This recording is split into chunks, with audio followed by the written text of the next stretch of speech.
Welcome to the Eating at a Meeting podcast. I'm your host, Tracy Stuckrath, dietary needs expert, certified meetings manager, certified food protection manager. I have searched the globe to find people and businesses who are creating safe, sustainable, and inclusive food and beverage experiences for their employees, guests, and communities. In each episode, you will find authentic conversations about how food and beverage impacts inclusion, sustainability, culture, community, health, and wellness. I know that sounds like a lot, but we're going to cover it all. Are you ready to feed engagement, nourish inclusion, and bolster your bottom line? If so, let's go. Hey, everybody. Welcome to another episode of Eating at a Meeting. I am your host, Tracy Stuckrath, founder of Thrive Meetings and Events and this podcast, Eating at a Meeting. And I am so excited that this week we just dropped the 152nd episode yesterday. And so go check that out. You can check it out on all your podcast platforms. But today I am excited to chat with this guy right here, who is Zak Marks, and he is in London. Am I? Correct. You're in England. Okay, London. I'm like England. He is the co-founder of Kitt Medical, and I am so excited to introduce you to him and what he is doing. So, hello, Zak. How are you? Hi, Tracy. Yeah, I'm doing very well, thank you. Well, very good. And just as you can see from the banner here, I just put up, Zak is working with Kitt Medical, or he's the founder of Kitt Medical, co-founder of Kitt Medical, and the CEO. But with Kitt Medical, they are saving lives, implementing change, and creating a new standard for allergy care. And so, Zak, welcome to the show, and tell us what that means and what you're doing. Yeah. So, we're putting publicly accessible anaphylaxis medication in a secure wall-mounted kit in schools at first, and then further other public places.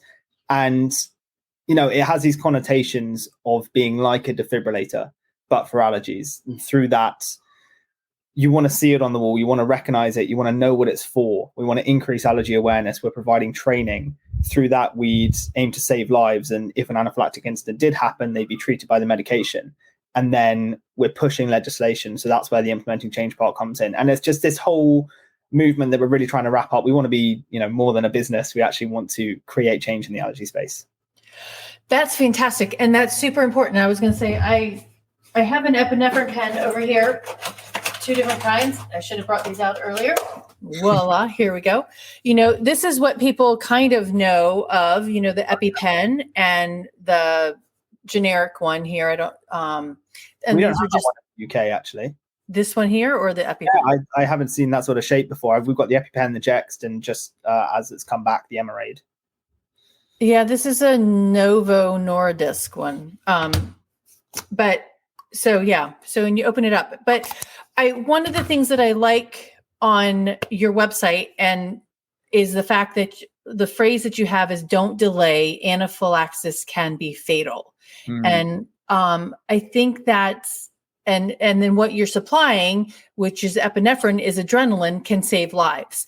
And I think that's the really important part because people don't realize. I mean, hey, you might have an anaphylactic reaction, but you need to get that adrenaline to stop it. Absolutely.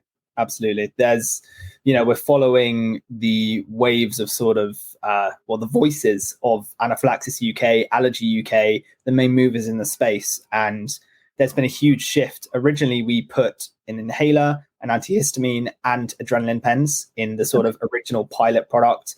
And then we were advised by all these people, the medical professionals and charities, to get rid of all that and just put adrenaline in there because it's not innately harmful. Of course, medication can have side effects, but in its essence, adrenaline should be used without delay. And it's, always better to attempt to save the life in that emergency situation.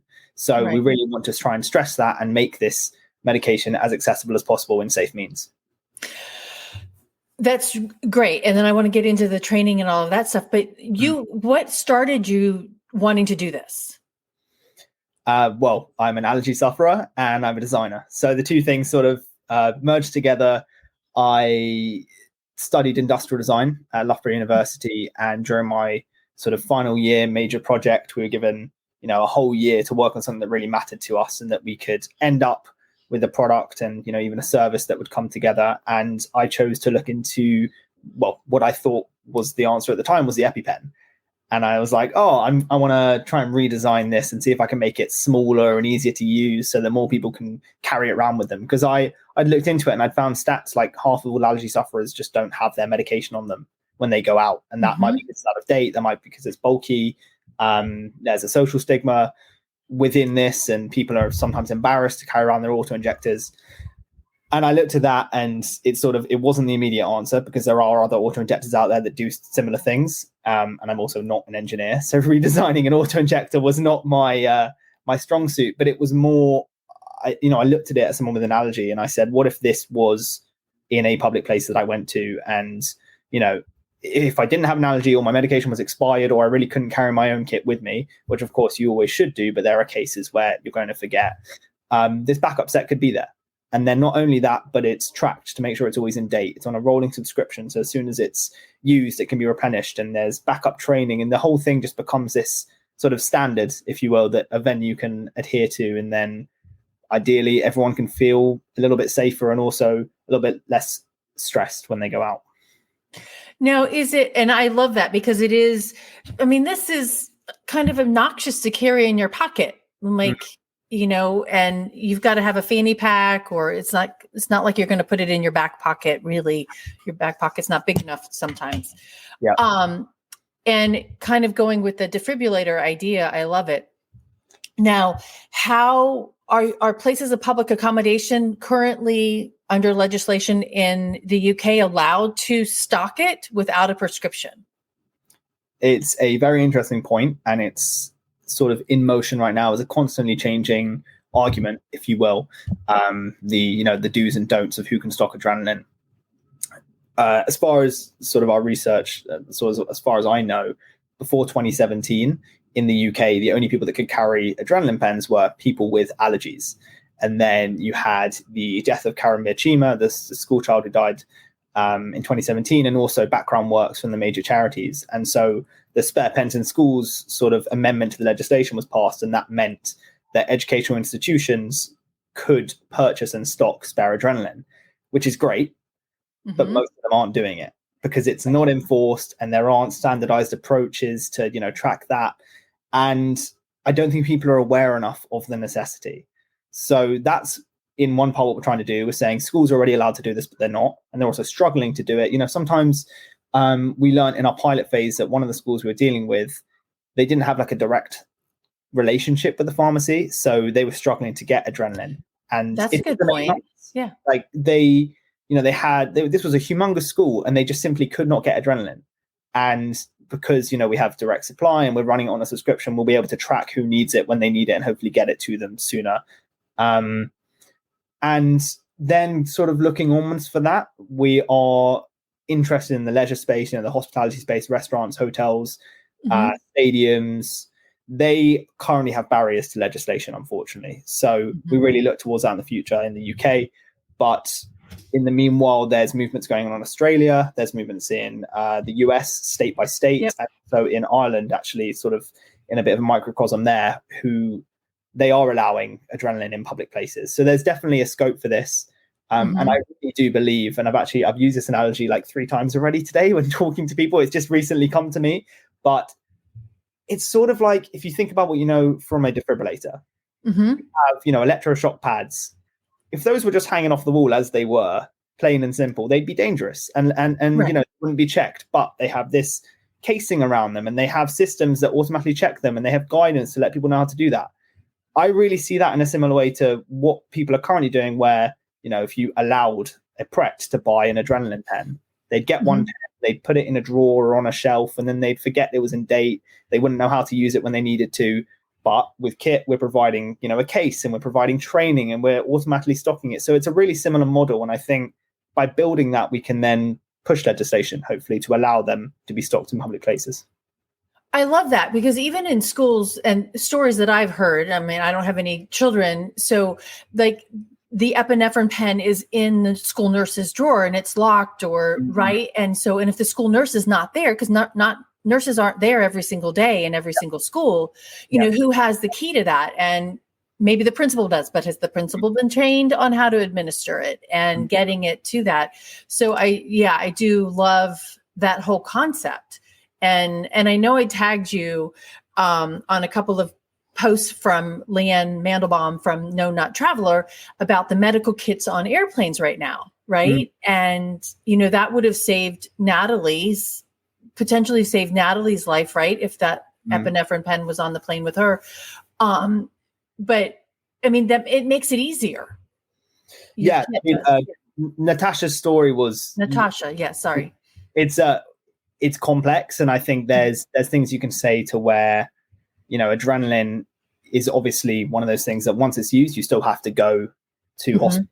You get put on a drip, right. you get given steroids. There's a whole oxygen, a whole bunch of other things that are required. And to a degree, we hope that the presence of Kitt increases allergy awareness, and the training, helps with prevention methods potentially, and then that can avoid an incident from happening in the first place. And obviously, NARF have brought out Natasha's Law, which leads to all allergy labeling on prepackaged food for sale. That's fantastic. And I think there is this riding wave of changes in legislation. There is, increases in allergies. We've seen increases in anaphylaxis hospitalizations. And it's just about time we had something like this in the public. Right. Well, and I think it is that education and awareness of how frequent it does happen. And you were telling some statistics in your presentation to the mayor's competition a couple of months ago, right? And so tell some statistics, not to get us down in numbers, but what are some statistics on the prevalence of food allergies? Yeah. So bear in mind, I'm not a medical expert, and, I haven't found statistics myself, but Allergy UK and Anaphylaxis UK do a brilliant job of it. And there's something along the lines of 550 million people estimated to be suffering with some degree of allergy, whether that's asthma, eczema, food allergy, and, in extreme cases, anaphylaxis across the world. And I believe there's 3 million food allergy sufferers in the UK alone. Bearing in mind, most of those people probably don't keep in-date auto-injectors on them at all times. So, of course, like I've got close friends, I've got, family members that have allergies, and they will have had one reaction back when they were like 7. And now they'll be walking around, going to restaurants, not telling people they've got an allergy, not having their auto-injectors. And the thing is, when you look at the stats, it sort of hides these sorts of things because, people can develop allergies to anything at any time. I personally have had myself checked, skin prick tests and blood tests every 2, 3, 4 years throughout my life. And my allergies to nuts and peas and beans and things have always changed every time I've been. So when looking at the stats, you always have to take it with a pinch of salt because these things do always change. And the diagnosis is, I think people have been calling it now it's sort of like a lottery, the allergy services of where you are. I know even just in the UK alone, let alone the US and the rest of the world.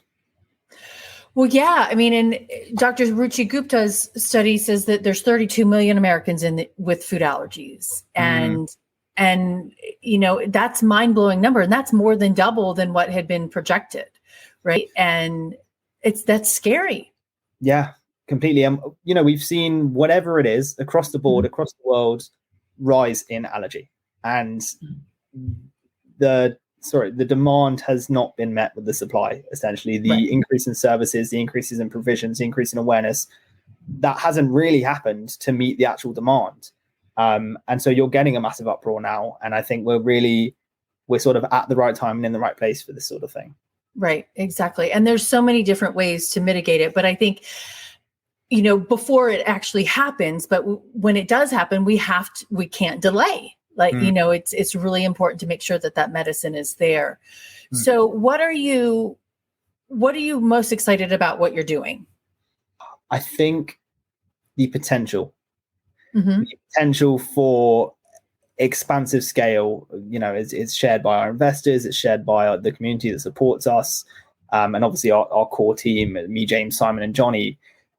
We're working towards schools in the UK, and then we want public places, and then we want other countries, and we want this whole standard of allergy care, of which it's not just that we're building the company, but it's that the world is changing and realizing how much this is needed, and things are changing with us. So it's the right time to be voicing our opinion on this matter. And the community, whether it be on social media or through conferences, talking to schools head on, talking with parents and them expressing their concerns, and then how excited and happy they are to see something like Kitt just exist.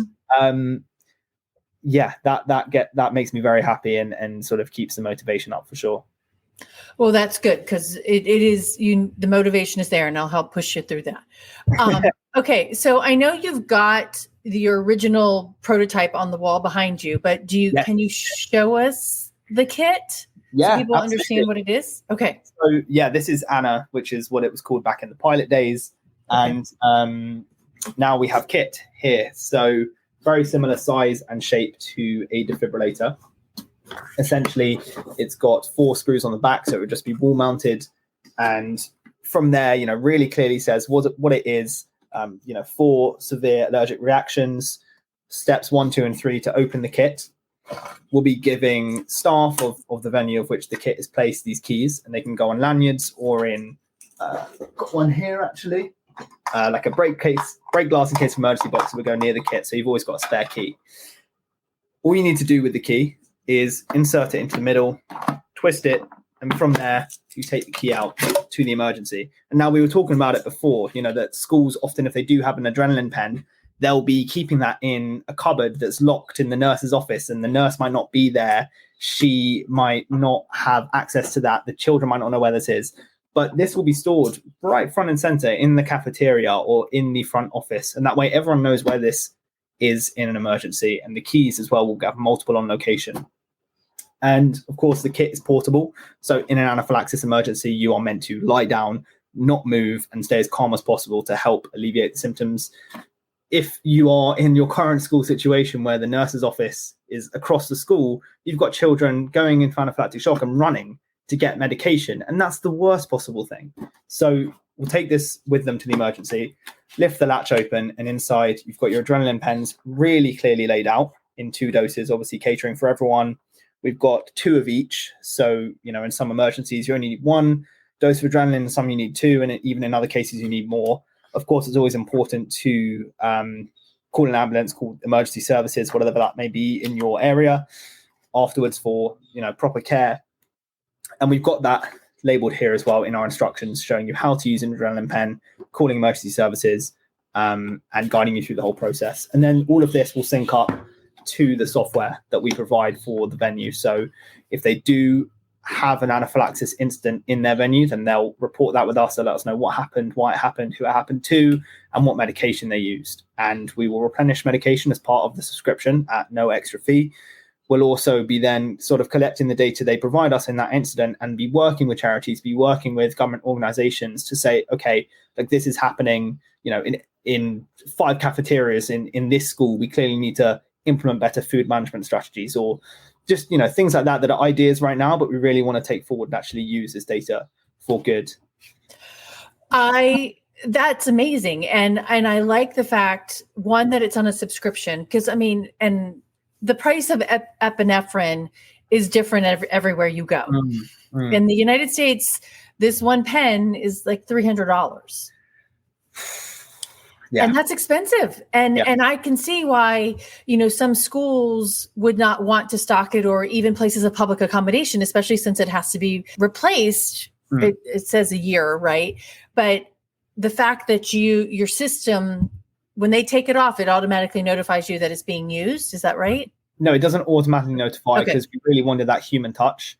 Okay. And we'll if someone does take it off by accident, they'll put it back. We don't want to be alerted and then send them new ones. So if they do actually have an incident where they use it, they'll fill out a form and let us know why it happened, what happened. We'll probably call them as well and talk to them about it.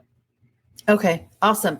But then I like the fact that, okay, hey, we've got the stats here saying this many allergies are happening, and what can we do to change the front of the house, the back of the house, to change the labeling, what kind of food is being served, et cetera, to make sure that it's managed directly. I love that part too, because that's helping change the food system. Yeah. We're already working with some food service providers, some health and safety companies that are working with multi-academy trusts and, primary schools, secondary schools.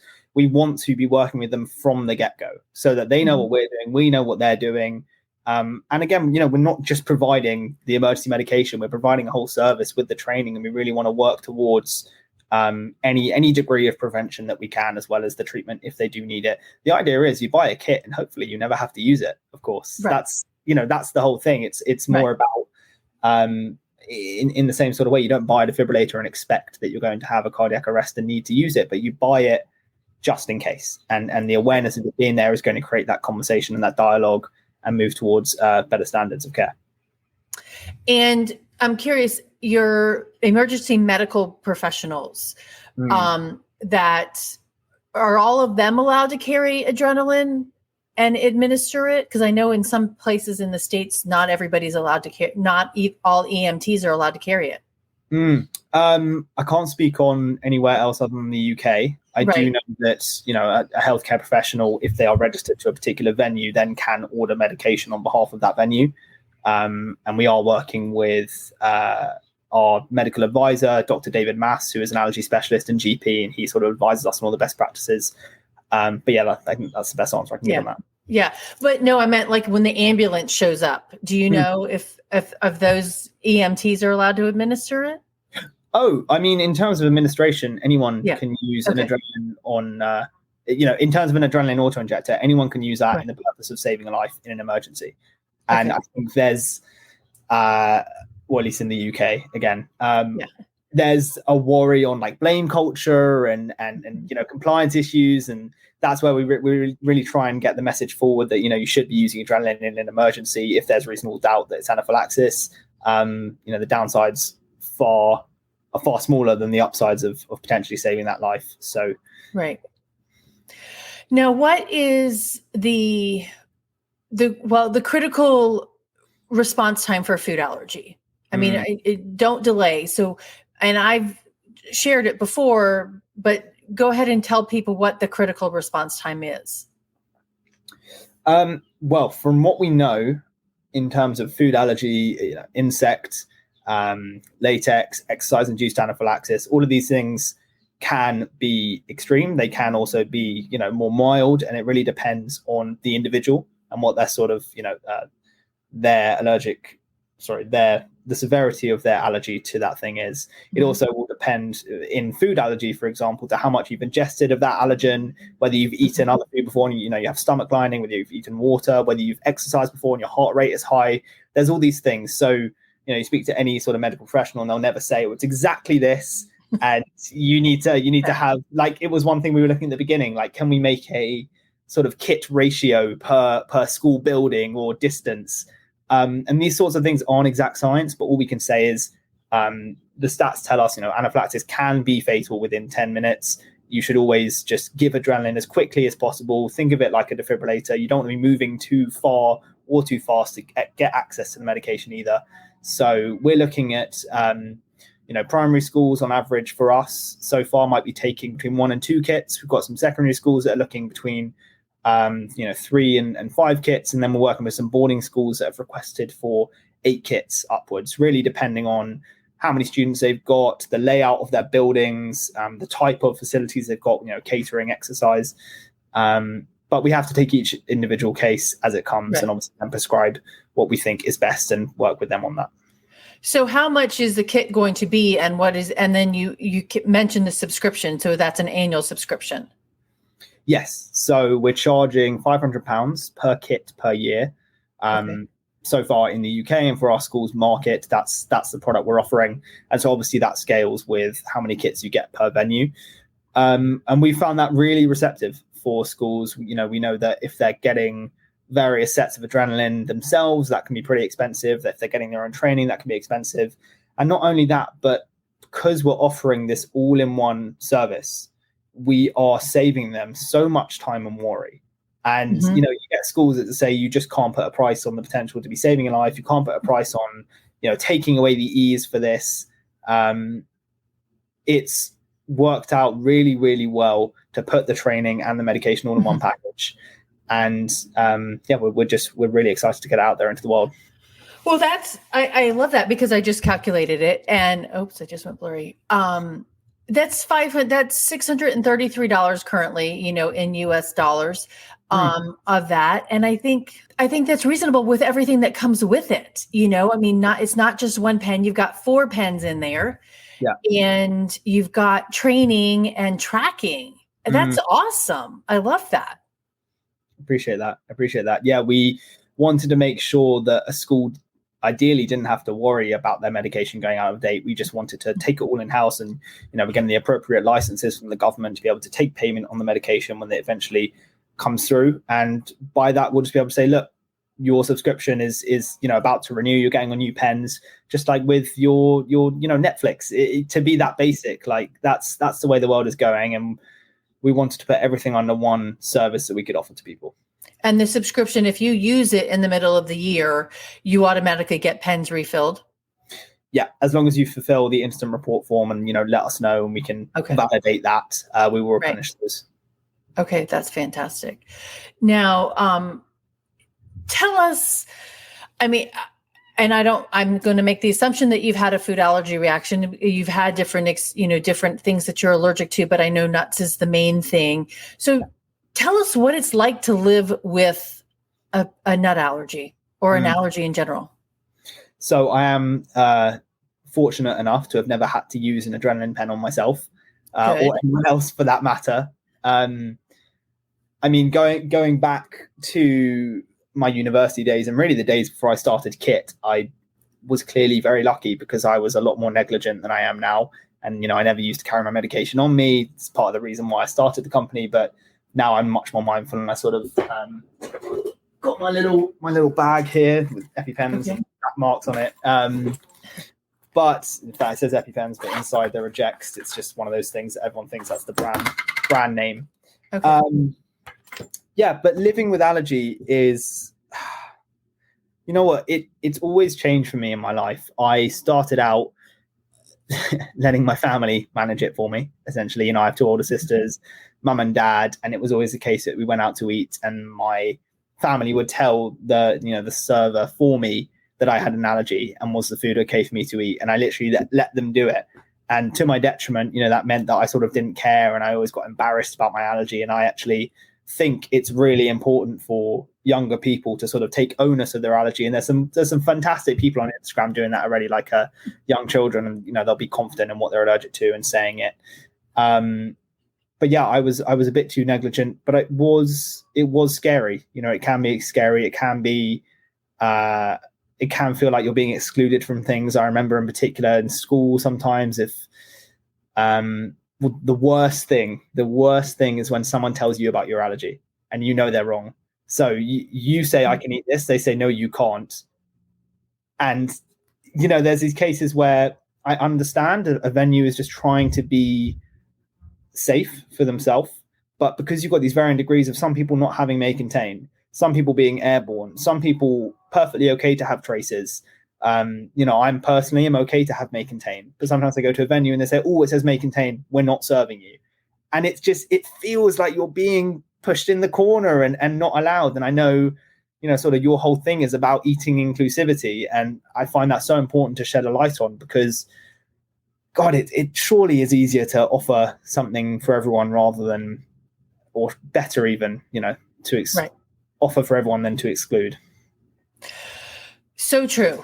And I think, it's, and as food allergies become more and more prevalent, and I've seen lots of, signs in London or on restaurants or whatever says, we have these foods, so do not come in this house. Do not come in this restaurant if you have any kind of food allergies. And I'm like, that's just, it's totally banning and shutting people out. Yeah.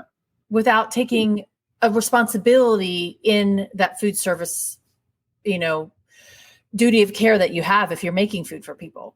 Yeah, completely. I've talked about it before, but whether it's on a plane or in a restaurant, I've been told good luck sometimes, or I wish you all the best. Well, when people just don't know, and it's like, how do you not know what's in the ingredients of the food that you're serving? Mm-hmm. To the point where you could be endangering someone else's life, and you're just completely negligent about that. It's right. Yeah, it's the worst.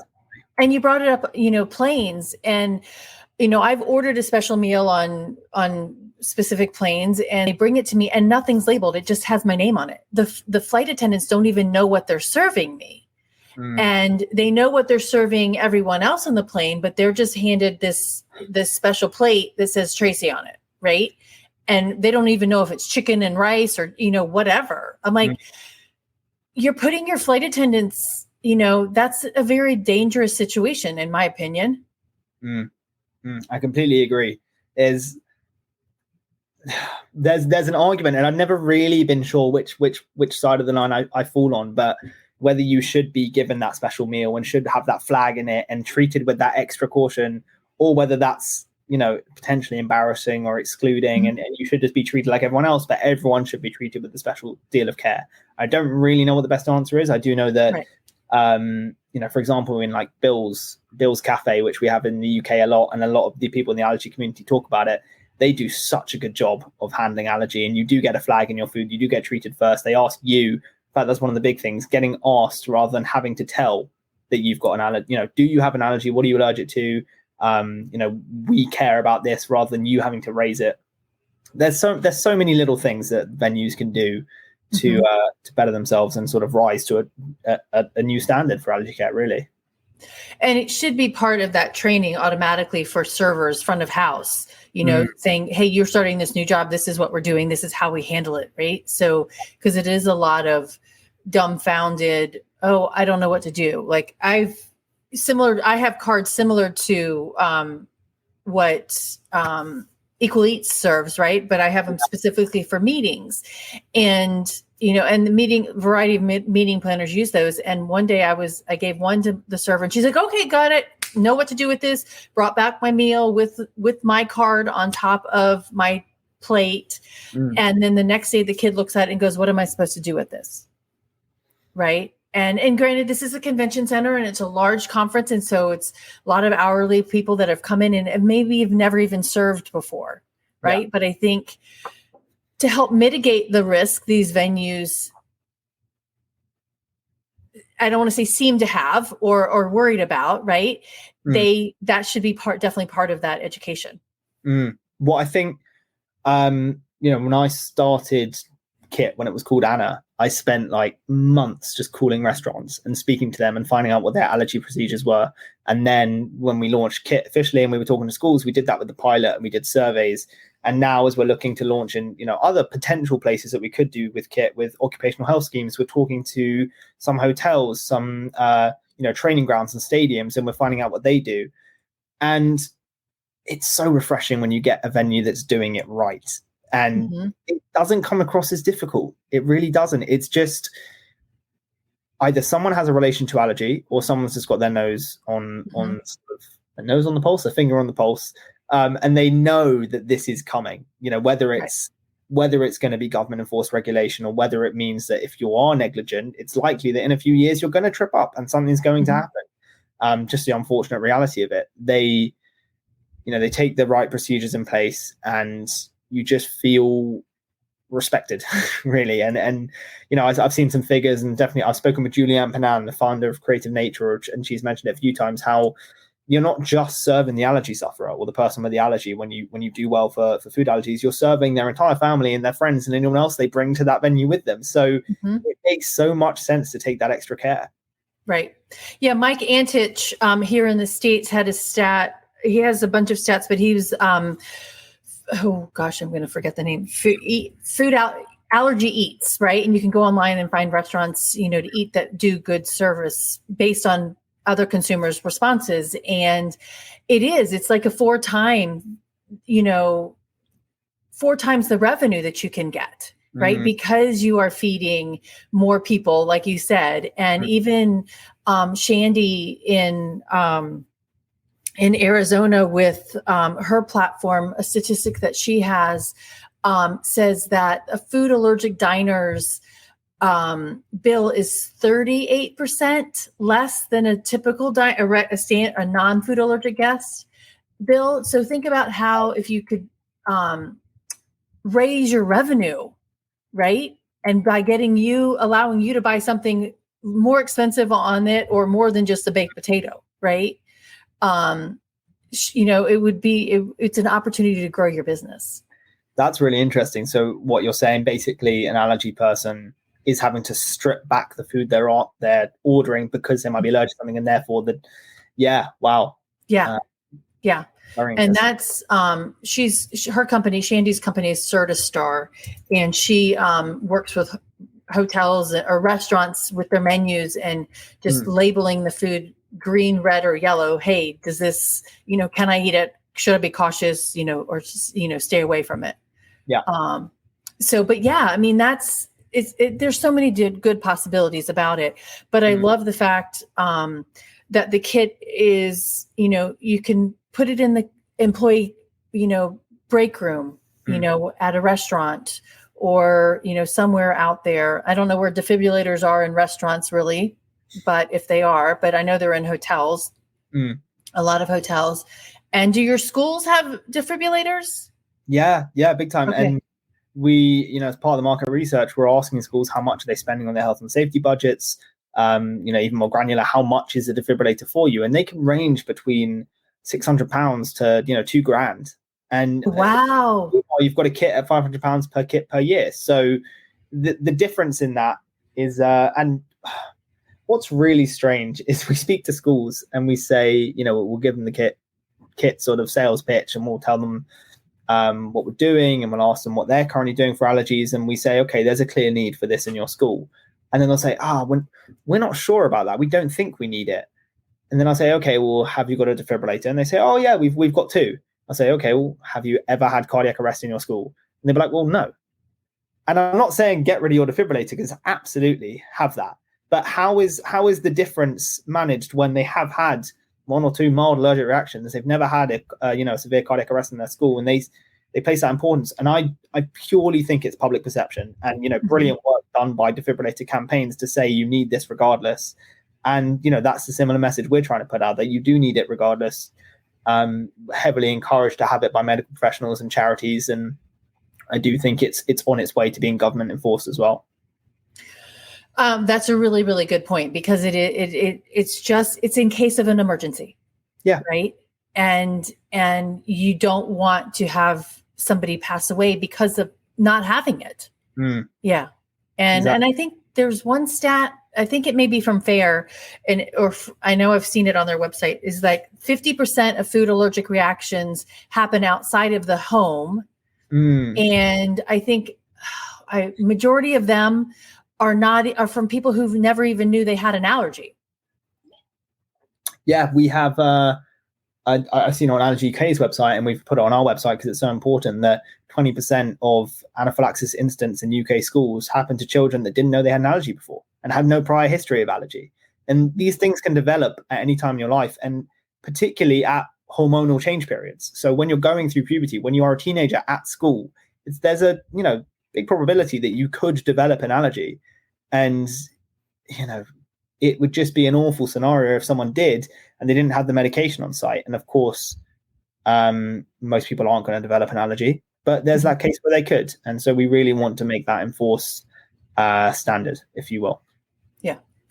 No, that's so important. So thank you so much for what you're doing. And I appreciate that you're taking your own personal, medical condition and trying to improve the world. So thank you for that. It's a lovely way of putting it. Thank you, Tracy. And thank you for having me. It's a really cool show. Oh, you're welcome. Thanks. All right. So I have one final question that I ask everybody. Yeah. What does a safe, sustainable, and inclusive dining experience look like to you, or what does that mean to you?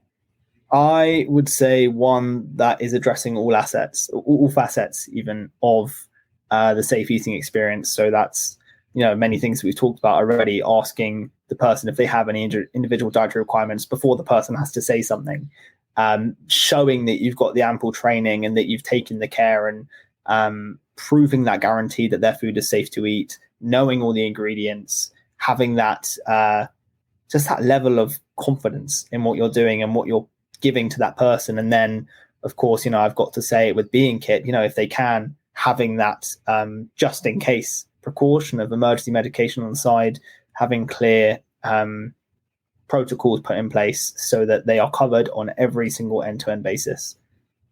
That's awesome. Now, before we end, because something you just said, and actually about what you said earlier today or earlier in the show as well, is that asking, and if I ask you that you have a food allergy, I think now you're going to tell me, but all those people who are embarrassed or who don't want to be a burden, how do we get them to tell? And what made you change your mind? Unfortunately, I think part of what made me change my mind was fear. You read about the stories of Natasha, you read about the stories of Owen Carey from Byron, who didn't mention he had a milk allergy. And then, the burger that he ordered had dairy in it, and that caused him to have a serious reaction. Like, these are things where I just said, it's so much better to just wear it on my sleeve and own up to it. And it can be embarrassing sometimes, particularly if you go on a date, or unfortunately you deal with some really stupid people in venues, and I tell them I'm allergic to nuts, and then I'm also allergic to peas, and they're like, oh, you can be allergic to peas, and they'll sort of maybe make a joke out of it, and I'm like, haha, yeah, I can, so please make sure there's none in my food, thanks. So yeah, I think part of it was fear, but for other people, I do think it's that public perception. And, again, it's part of what we're trying to do with Kitt, with making it seen and doing rid of all the boring and sort of old school connotations of allergy. Like, this is just something people live with. It doesn't have to be something that's like, I think in old movies and TV shows, you've got that image of like the dweeby kid that's just, unliked and unathletic and whatever. And he just so happens to have allergies. That connotation is completely untrue. You can be fit and healthy and, doing well in whatever you're doing, and you just so happen to be allergic to some food. And it can be seen by everyone. And being aware of that will help you talk about it, I think. I love that. And I think your pea thing, your pea allergy is huge right now because everybody's putting pea protein into into prepackaged foods and as a sort of protein aspect. And you're going to have to read labels even more because that's not required to be labeled. I know. It's one of those things that I'm now having to look out for a lot. And, unfortunately, I can't have Huel, the sort of ready meal food shake thing. They're a really cool company. They do this like nutritionally balanced shake, and all their stuff is made of pea protein. And pretty much any vegan alternative you go to is made of pea or chickpea or soya. And I can't have any of it. So it's just one of those things to be aware of. And hopefully, you don't want it to be, hopefully, because more people shouldn't be developing allergy, but I think more people are developing pea allergy, and it probably will become something listed as well. Yeah. And I mean, we've got 9 that are required to be listed on prepackaged foods. I'm really grateful for the regulations in the EU that requires it to be on unpackaged foods as well. And especially with Natasha's law as well, that's in the UK and Ireland, broadening that law even more because of what happened to Natasha. So, all right, we have to work together across the globe to make sure that everybody has a Kitt in the public places. Yes, absolutely. That's the dream. Okay. That is the dream. And so everybody check out Zak, connect with him on Instagram, on LinkedIn, on Facebook. It's kittmedical.com. I've already posted that in the chat. So definitely check him out. And that is Kitt with 2 T's, just to make sure. Yeah. Good point. And why is the 2 T's? Purely because we couldn't make a product just called KIT. No one's going to, differentiate it from anything else. And yeah, it looks nice. It does look nice. It's a great product. So everybody, thank you so much, Zak, for being here. Thank you for tuning in. Definitely check it out and see how you can work with him so that we can save some more lives and that you're ready and prepared for a food allergic reaction in your venue or in your school. So until next time, stay safe and eat well. And actually next week on the show, I'm interviewing a meeting planner, a good friend of mine who at home witnessed her daughter going through an anaphylactic reaction for the very first time, didn't know she was allergic to tree nuts and had that at home. And so she's going to come on and talk about what that looks like for her as a meeting planner, really kind of getting that real life experience. So stay safe and eat well. Thanks. Thanks for listening to the Eating at a Meeting podcast, where every meal matters. I'm Tracy Stuckrath, your food and beverage inclusion expert. Call me and let's get started right now on creating safe and inclusive food and beverage experiences for your customers, your employees, and your communities. Share the podcast with your friends and colleagues at our Eating at a Meeting Facebook page and on all podcast platforms. To learn more about me and receive valuable information, go to tracystuckrath.com. And if you'd like more information on how to feed engagement, nourish inclusion, and bolster your bottom line, then visit eatingatameeting.com.